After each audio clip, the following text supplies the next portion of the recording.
Hola a todos, bienvenidos a nuestra inmersión profunda de hoy. Hoy nos adentramos en un drama judicial colombiano leve, lleno de giros inesperados, figuras poderosas y una batalla campal por influir en el testimonio de un testigo clave. Exacto, y lo que hace este caso aún más fascinante es que tenemos acceso a una grabación de audio que captura un momento crucial en el juicio de alto perfil contra el expresidente colombiano Álvaro Uribe Vélez. Imaginen poder escuchar las palabras exactas, la tensión en la sala del tribunal. Es como tener un asiento en primera fila de un caso que tiene a Colombia en vilo. Y en el centro de todo este drama judicial encontramos a Victoria Eugenia Jaramillo, una testigo con vínculos cercanos al partido político de Uribe. Lo que me llamó la atención de inmediato fue cómo su comportamiento cambia drásticamente a medida que avanza su testimonio. Al principio parece tranquila, preparada, pero a medida que empieza a revelar información potencialmente perjudicial para la defensa de Uribe, se pone nerviosa, vacilante e incluso dice sentirse intimidada por las reacciones de los abogados defensores. Es que el testimonio de Jaramillo tiene un peso enorme en este caso. La fiscalía la ve como una pieza clave que podría corroborar su acusación.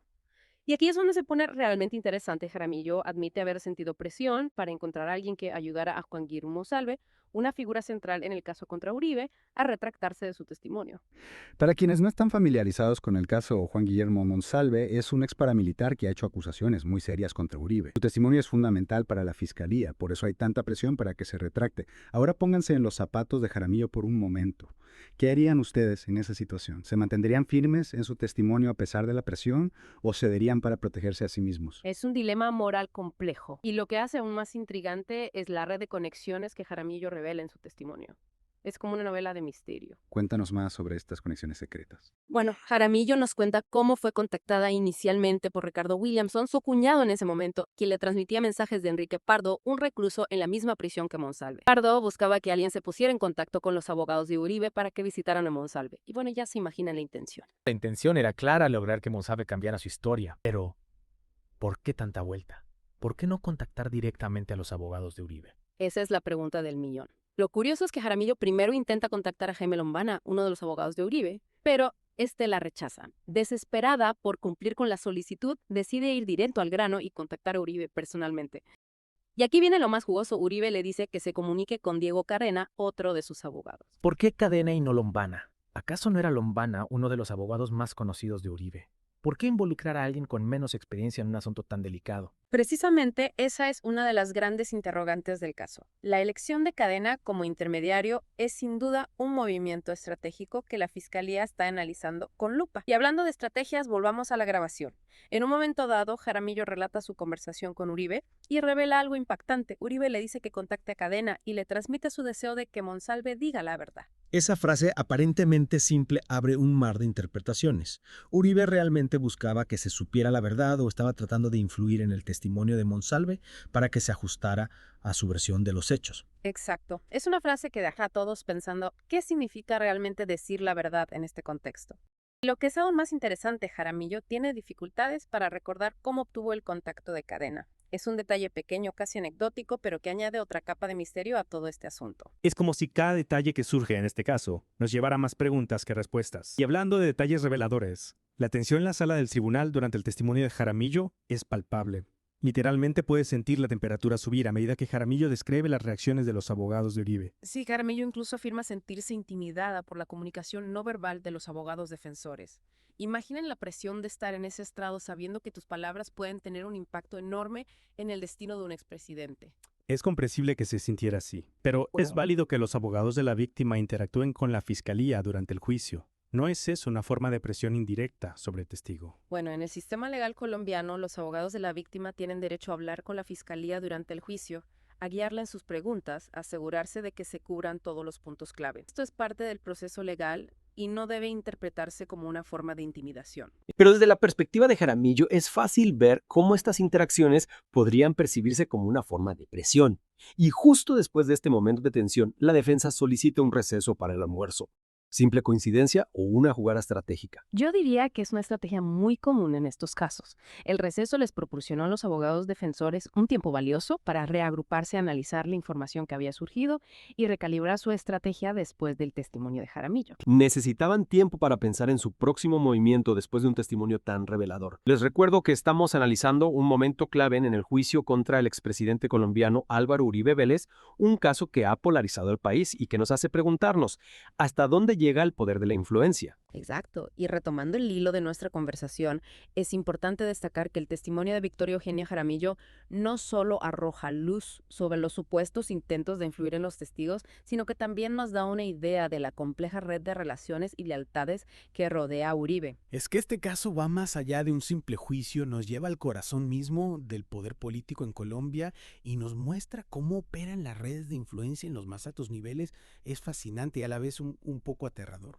Totalmente, recordemos que Jaramillo, al ser una persona cercana al Partido Centro Democrático, se encuentra en una encrucijada, donde la lealtad a su partido político choca con la obligación de decir la verdad ante la justicia.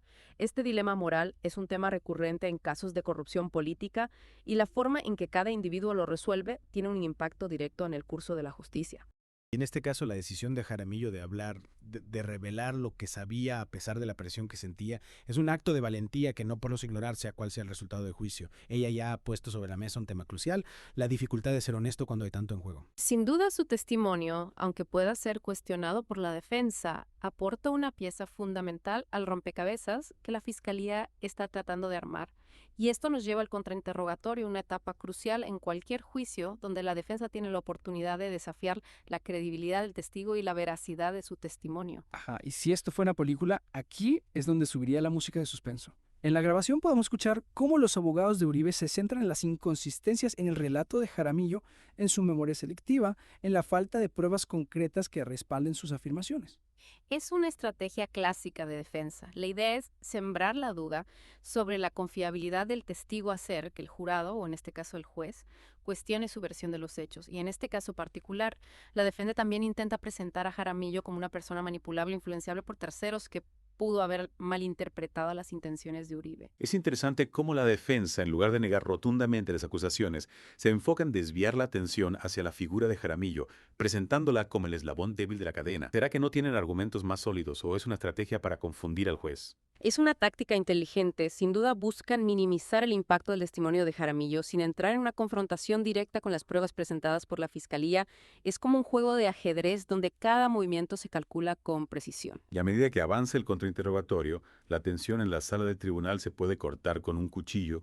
Podemos sentir la presión que se ejerce sobre Jaramillo, las miradas inquisidoras, el tono incisivo de las preguntas. Es un juego psicológico, una batalla por el control de la narrativa. La defensa intenta destabilizar a Jaramillo, hacerla dudar de sí misma, llevarla a contradecirse, mientras que la Fiscalía busca protegerla, darle la seguridad para que mantenga su versión de los hechos. Es un tira y afloja fascinante, donde cada palabra, cada gesto, cada silencio puede tener un impacto decisivo en el resultado del juicio. Y no olvidemos que este caso, al ser tan mediático, al involucrar a una figura tan prominente como Álvaro Uribe Vélez, adquiere una dimensión adicional. El escrutinio público, la presión de la opinión pública, la polarización política, todo esto crea un contexto complejo que influye en el desarrollo del proceso judicial. Exactamente, es como si estuviéramos presenciando una partida de ajedrez a nivel nacional, donde cada movimiento está cuidadosamente calculado, donde cada jugador intenta anticiparse a la estrategia del otro. Y en esta partida, el testimonio de Victoria Eugenia Jaramillo es una pieza clave, una pieza que puede inclinar la balanza hacia un lado o hacia el otro, pero hay otro personaje que no podemos ignorar, Diego Cadena. ¿Cuál es su papel en todo esto? ¿Cómo encaja su figura en esta intrincada trama? El papel de Cadena es fundamental, ya que él es el enlace directo entre Uribe y los supuestos intentos de manipulación de testigos, su participación en el caso, sus visitas a Monsalve en la cárcel, sus conversaciones con Jaramillo. Todo esto lo coloca en una posición delicada bajo la lupa de la justicia. Es como si Cadena se hubiera convertido en el brazo ejecutor de una estrategia diseñada para proteger la imagen y la reputación de Uribe. Pero ¿hasta qué punto estaba consciente de las implicaciones de sus actos? Esa es una de las preguntas que la Fiscalía está tratando de responder su participación en el caso. Es sin duda uno de los puntos más controversiales y que seguramente será objeto de un intenso debate durante el juicio. Y mientras tanto, la figura de Uribe se mantiene al margen como un observador distante, pero omnipresente. Su presencia se siente en cada rincón de la sala del tribunal, en cada palabra pronunciada, en cada gesto de los abogados. Es la paradoja del poder estar en el centro de la atención sin estar presente físicamente. La sombra de Uribe se proyecta sobre todo el proceso y su destino está íntimamente ligado al resultado del juicio. Y hasta aquí llegamos con la segunda parte de nuestra inmersión en este caso, que parece no tener fin en la tercera. Y última parte, exploraremos las conclusiones del juicio, las estrategias finales de la defensa y la fiscalía, y el impacto de este caso en el panorama político colombiano. ¿Será justicia? ¿Triunfará la verdad? No se despeguen, que esto se pone cada vez más interesante. Y llegamos al gran final. En esta última parte de nuestra inmersión vamos a desentrañar el desenlace de este drama judicial que tiene a Colombia en suspenso. Recuerden que estamos analizando el juicio contra el expresidente Álvaro Uribe Vélez, un caso plagado de intrigas, testimonios controvertidos y una batalla legal que ha puesto a prueba los límites del sistema judicial colombiano. Exacto. Y si recuerdan, en la parte anterior dejamos la historia en un punto crítico, el contrainterrogatorio a Victoria Eugenia Jaramillo, la testigo clave que puso en jaque a la defensa de Uribe. La gran pregunta que flotaba en el aire era si la defensa lograría desmontar su testimonio y sembrar la duda sobre su credibilidad. Pues bien, agárrense fuerte porque la trama se complica aún más. La defensa de Uribe no se quedó de brazos cruzados para contrarrestar el impacto del testimonio de Jaramillo. Recurrieron a una estrategia que, aunque arriesgada, podría darles la vuelta al juego: presentar testigos que contradijeran su versión de los hechos. Efectivamente, la defensa buscó construir una narrativa alternativa presentando a Jaramillo como una persona influenciable, con una memoria poco fiable, cuyas declaraciones estaban más basadas en suposiciones que en hechos concretos. Es un verdadero juego de espejos. La verdad se vuelve difusa, cada versión de la historia parece tener su propia lógica interna y al final la responsabilidad de discernir entre lo verdadero y lo falso recae sobre los hombros del juez. Imagínense la presión. Sin duda, la figura del juez adquiere una relevancia crucial. En este caso, no solo debe analizar las pruebas y evaluar la credibilidad de los testigos, sino que también debe tomar una decisión que tendrá un impacto enorme en la percepción pública de la justicia en Colombia. Es como si este caso se hubiera convertido en un símbolo, en una prueba de fuego para la independencia judicial, para la capacidad del sistema de impartir justicias sin importar el poder o la influencia de los involucrados. Exactamente.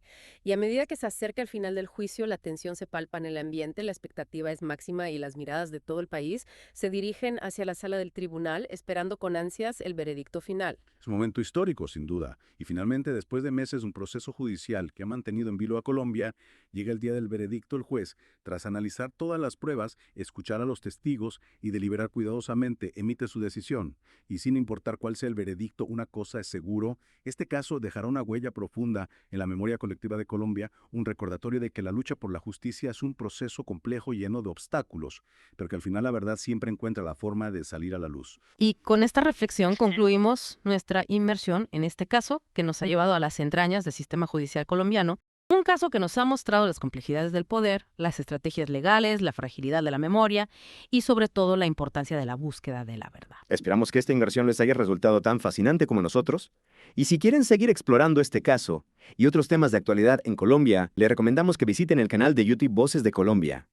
Allí encontrarán análisis, entrevistas y reportajes que les ayudarán a comprender mejor la realidad de este país tan complejo y apasionante. No olviden suscribirse y activar la campanita para no perderse ningún video. Hasta la próxima.